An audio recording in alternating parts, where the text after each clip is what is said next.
Bonjour à tous, je suis ravie de vous retrouver sur Monaco Info. Voici sans plus attendre les titres qui seront développés dans votre journal.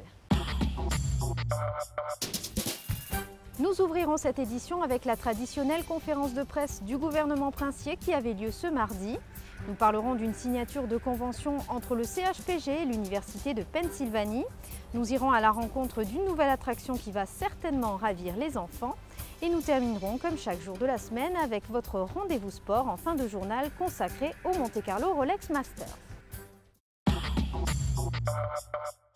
Comme je vous le disais dans les titres, on ouvre donc ce journal avec le compte-rendu de la conférence de presse mensuelle du gouvernement. Plusieurs points d'actualité ont été abordés, comme notamment le projet du nouveau centre hospitalier Princesse Grace. Les précisions avec Patricia Navarro. C'est par une pensée pour les victimes des explosions survenues à Boston en marge du marathon de la ville que le ministre d'État a souhaité débuter la conférence de presse mensuelle du gouvernement. Quelques mots pour s'associer à la douleur et l'effroi de tout un pays. Autre thématique d'actualité internationale évoquée par Michel Roger, le débat qui agite actuellement le pays voisin, la France, autour des paradis fiscaux. Le ministre d'État a tenu à répondre aux attaques plus ou moins directes qui visent la principauté. Et ce matin, j'ai tenu à redire que Monaco n'était en rien un paradis fiscal, que les banques monégasques, françaises ou étrangères, étaient sous le contrôle prudentiel de la Banque de France, qu'il était impossible pour un Français d'ouvrir un compte à Monaco sans que immédiatement le fisc français soit automatiquement informé, et qu'enfin, au regard des 4 critères de l'OCDE pour être un paradis fiscal, Monaco ne remplissait aucun de ces 4 critères. Nous avons une fiscalité, nous vivons de l'impôt. Monaco vit de la TVA, de l'impôt sur les bénéfices des entreprises et des droits de mutation. Ce système fiscal qui existe est le même pour tous, pour les monégasques comme pour les résidents. Nous avons une économie réelle, nous sommes le contraire d'un pays offshore. Le grand dossier de l'actualité locale a connu quant à lui une étape importante en fin de semaine dernière. Il s'agit du projet de nouveau CHPG après l'annonce par le prince souverain du choix du groupement qui mènera les travaux. En 2010, le prince Albert II avait souhaité que la première version retenue soit revue. Aujourd'hui, le projet choisi après une large concertation va permettre de réaliser une économie d'environ 30 millions d'euros par an dans le coût de fonctionnement des lieux par rapport au projet initial. Il répondra aux besoins de la population de Monaco et des alentours, tout en répondant aux exigences environnementales. C'est un programme qui a également été retenu sur ses qualités environnementales, puisque c'est une équipe, ils se sont associés avec une équipe très performante en matière environnementale, de tout ce qui est développement durable, et c'est une équipe et un projet très proactif en matière de préservation de l'environnement et du développement durable.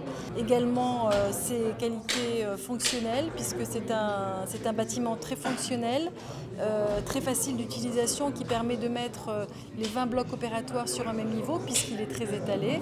Et c'est également le programme qui nous livrera le plus de parking à la fin, avec notamment, et ça c'est très important, une livraison de 270 parkings déjà d'ici 3 ans, en 2017.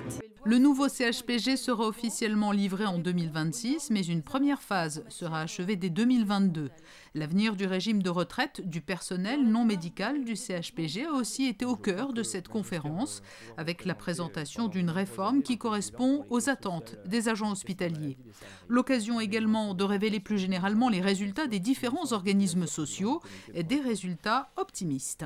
Globalement, nos organismes sociaux, c'est-à-dire nos caisses de maladie et nos caisses de retraite, à la fois de nos salariés et de nos travailleurs indépendants, se portent bien, puisque tous les régimes sont excédentaires. En tout cas, nos régimes maladie, la CCSS et la CAMTI donc, sont en excédent grâce à une très forte progression des recettes due à une bonne croissance de l'activité économique et une bonne maîtrise des dépenses également grâce au contrôle de la caisse, des dirigeants de la caisse.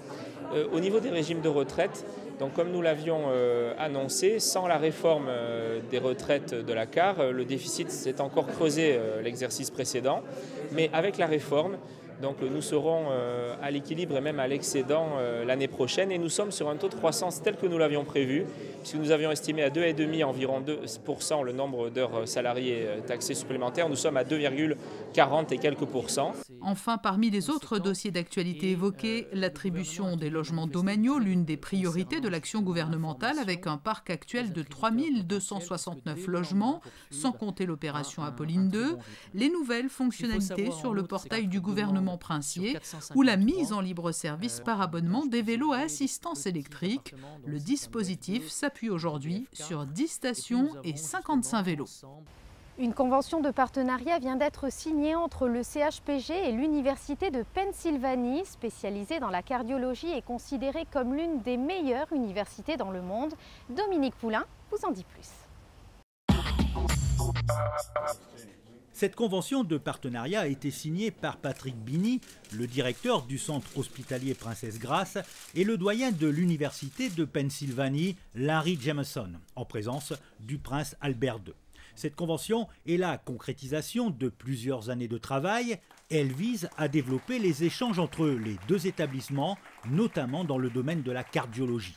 Globalement, ce que j'attends en tant qu'ancien étudiant américain, j'ai fait une partie de mes études à Miami, c'est de faire profiter de tous mes collègues de l'expérience américaine. C'est quelque chose de tout à fait particulier dans la vie d'un médecin. Quand on est allé se former aux États-Unis, quand on y retourne, et on y va périodiquement, tous les médecins y vont pour des congrès, et quand on y retourne et qu'on va travailler dans une grande université américaine comme UPenn, c'est une expérience absolument incroyable, la façon dont ils sont organisés, la façon dont ils analysent les cas cliniques, les conclusions qu'ils en tirent, les examens, la démarche clinique, le raisonnement, tout est différent, extrêmement sophistiqué, rien n'est laissé au hasard. L'université de Pennsylvanie fait partie des plus anciennes et des plus célèbres universités des États-Unis et elle est considérée comme l'une des meilleures dans le monde de par son savoir-faire. Cette collaboration permettra donc aux étudiants et médecins européens d'approfondir leurs connaissances ou encore d'échanger des informations en matière de recherche. Quand un médecin européen va aux États-Unis, il ne peut pas faire la même chose que ce qu'il fait en Europe parce qu'il n'a pas les diplômes ne sont pas équivalents. Mais il ne suffit pas de faire, il suffit déjà de regarder. Et tous les matins, le Morning Report, où par exemple il y a une trentaine de médecins qui écoutent le médecin qui était de garde présenter les cas de la nuit et les analyser en détail, et on décide ensemble, avec bien sûr les leaders mais aussi les étudiants, de la stratégie du jour, du lendemain, des jours après, de prise en charge diagnostique et thérapeutique, c'est déjà énorme. Il y a toujours, dans une immense structure comme Penn, d'énormes choses à voir et à trouver pour parfaire sa pratique. Et cette cérémonie a été remplie d'émotions lorsque Patrick Bini a rappelé que la princesse Grace, qui a tant marqué la principauté, est native de Philadelphie, en Pennsylvanie. Sans doute un nouveau pôle d'attraction qui va ravir les enfants. Le squelette d'un mammouth est exposé au musée d'anthropologie. Il s'agit du plus grand squelette qui puisse exister dans le monde. Il a été offert par la Russie au souverain. Un reportage de Dominique Poulain. Aux côtés des vestiges d'animaux préhistoriques et de squelettes d'Homo sapiens, le musée d'anthropologie accueille depuis quelques jours le squelette d'un mammouth. Un don fait au prince Albert II par le russe Léonid Slutsky, président de la commission des affaires étrangères de la Douma d'État. Un cadeau symbolique pour rappeler les bonnes relations entretenues par la Russie avec la principauté. Le pachyderme est arrivé à Monaco début mars avant d'être monté et installé par des scientifiques des musées du mammouth de Moscou et de Barcelone, les seuls habilités à réaliser ce travail. C'est une pièce exceptionnelle et le mammouth n'est pas un animal qui a été vraiment un habitué de la région. On a quelques traces qu'on a retrouvées de défense dans les grottes de Grimaldi par exemple, lors des fouilles qui ont été entreprises par le prince Albert Ier et dans les années à la fin du 19e siècle. Mais une pièce comme celle-ci, c'est exceptionnel. Ça va être le clou, je dirais, de notre exposition qu'on va peut-être mettre en place autour du mammouth. Moi, je suis très, très heureux, très fier de pouvoir bénéficier de cette pièce extraordinaire. Ce mammouth, cousin de l'éléphant, et pour le moins imposant, vient de Sibérie. Il aurait vécu entre 10 000 et 50 000 ans avant notre ère. Omoplate, vertèbres et défense, tout y est. À peine plus grand qu'un scooter à sa naissance, l'animal grandit toute sa vie. Ce squelette mesure 5 mètres de long, 2,20 m de large pour une hauteur de 3,30 m. Il sera, à n'en pas douter, la nouvelle vedette du musée d'anthropologie pour proposer au public un voyage de plusieurs dizaines de milliers d'années en arrière. Parlons musique à présent avec un concert exceptionnel à la salle Garnier. David Lefebvre, chef et premier violoniste solo de l'orchestre, se produisait en duo avec Alain, son frère pianiste. Le récit de José Sacré.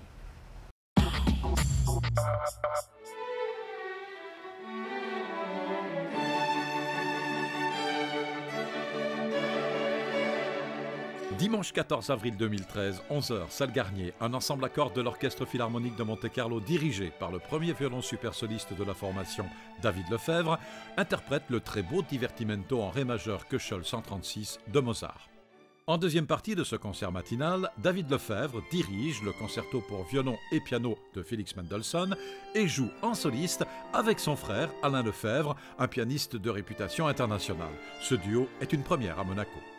Il y avait un projet avec monsieur Chandler Kudlip qui avait très envie de découvrir Alain et en fait il fallait, après vous savez, les aléas d'une programmation, et nous avons trouvé cette possibilité de faire cette matinée classique à Garnier. Le projet a été évidemment, ça a pris du temps à le mettre sur pied, puisque évidemment entre le planning d'Alain qui est extrêmement chargé, celui de l'orchestre, des disponibilités et le mien.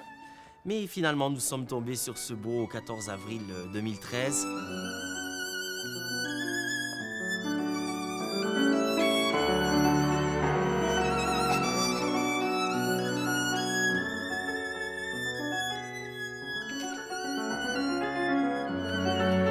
C'est un concerto tueur, et pour le piano, et pour le violon.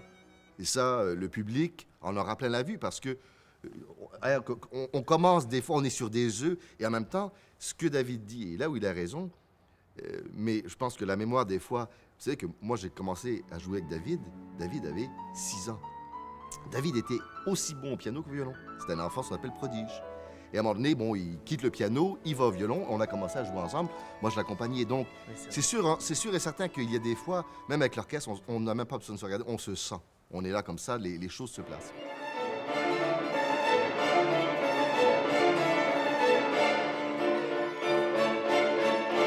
Le public de la salle Garnier a longuement applaudi ce duo pour lui inédit, David et Alain Lefebvre, un duo dont on peut retrouver les enregistrements réalisés par le célèbre label canadien Analecta.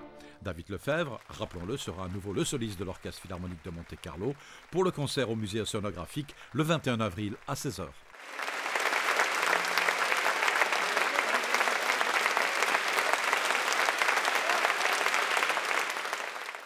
Et en bref, dans le reste de l'actualité, vous le voyez sur ces images, la 2000e carte d'adhérent de la médiathèque de Monaco a été remise ce jour à Christelle De Giovanni par Françoise Gamerdinger, adjoint au maire délégué. Les 2000 adhérents ont été atteints moins d'un an après le lancement de la carte unique en mai 2011 afin de simplifier l'accès aux inscriptions. Vous avez certainement remarqué que le Grand Prix se prépare en principauté. L'Automobile Club de Monaco a procédé à ses traditionnelles journées de formation des commissaires de piste. Il n'était pas moins de 600 ce week-end. Reportage. Si vous rêvez de vivre une course automobile au plus près, il vous suffit de devenir commissaire de piste au Grand Prix de Monaco. Et quelques 600 passionnés l'ont bien compris cette année. Après l'inscription, les choses sérieuses commencent avec 2 jours de formation sans relâche. Rien n'est laissé au hasard, dégagement de voitures, enjambement des rails de sécurité, extinction de feu, coordination des gestes, bref, le programme est découpé entre différents ateliers. Nous avons plusieurs ateliers puisque nous avons d'abord l'atelier pré-rail pour tout le monde. Nous avons un atelier un peu physique qui s'appelle la gazelle, donc on fait passer un peu tout le monde, un petit parcours qui est chronométré mais sans trop. Il y a des petits passages sur des poutres, enfin c'est un peu pour voir un peu les conditions physiques de chaque commissaire. Ensuite nous avons l'intervention 1, c'est donc une manipulation de véhicules, hein. Et puis nous avons l'intervention 2 qui est un retournement sur un autre véhicule et ensuite gruté par la grue. Chaque fois ça passe en post vidéo et là on fait des commentaires sur les comportements des manipulations de chaque intervention.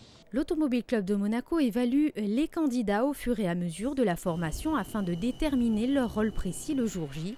Et parmi tous ces bénévoles, la jante féminine est de plus en plus volontaire pour l'exercice.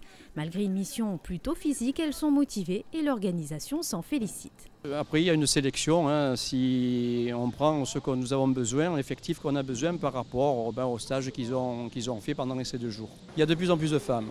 Là, actuellement, on est à 18 personnes féminines.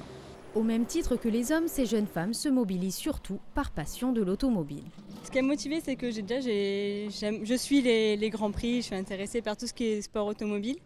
Donc voilà, puis mon père était également commissaire, donc depuis enfant, je suis ce milieu un peu de commissaire pendant ces 4 jours de Grand Prix. Donc voilà, j'avais envie de faire la même chose, donc c'est pour ça que je me suis inscrite. L'extérieur là-bas, l'extérieur là. J'ai toujours été dans les tribunes, donc c'est vrai que de se retrouver en bas, j'ai envie d'y être, quoi, au plus près de l'intervention. Et comme toute course automobile, le risque zéro n'existe pas. Des incidents peuvent se produire, mais l'ACM reste très confiant. Avec toute la formation, la sécurité que nous avons, on essaye au maximum d'être en dehors de ces risques-là. On a toujours Sainte Dévote avec nous. Et sachez que l'Automobile Club de Monaco a profité de l'événement pour commencer un nouveau recrutement de commissaires, mais cette fois-ci pour le rallye Monte-Carlo WRC. Alors n'hésitez pas à venir vous inscrire auprès de l'ACM. Et avant de refermer cette édition, comme à chaque fois, les prévisions météo. Mercredi, prolongement du beau temps avec des températures allant de 15 à 21 degrés. Jeudi, un ciel toujours très bleu et très peu de vent et un thermomètre identique. Vendredi, poursuite d'un temps très agréable avec un mercure légèrement en baisse. Et enfin samedi, un début de week-end un peu nuageux et une maximale de 16 degrés. C'est la fin de cette édition, merci de l'avoir suivi. À présent, retrouvez la 107e édition du Monte-Carlo Rolex Master. Tout au long de la semaine, vous allez pouvoir vivre l'événement grâce à Fabien Bonilla et Frédéric Elion. À très bientôt sur Monaco Info.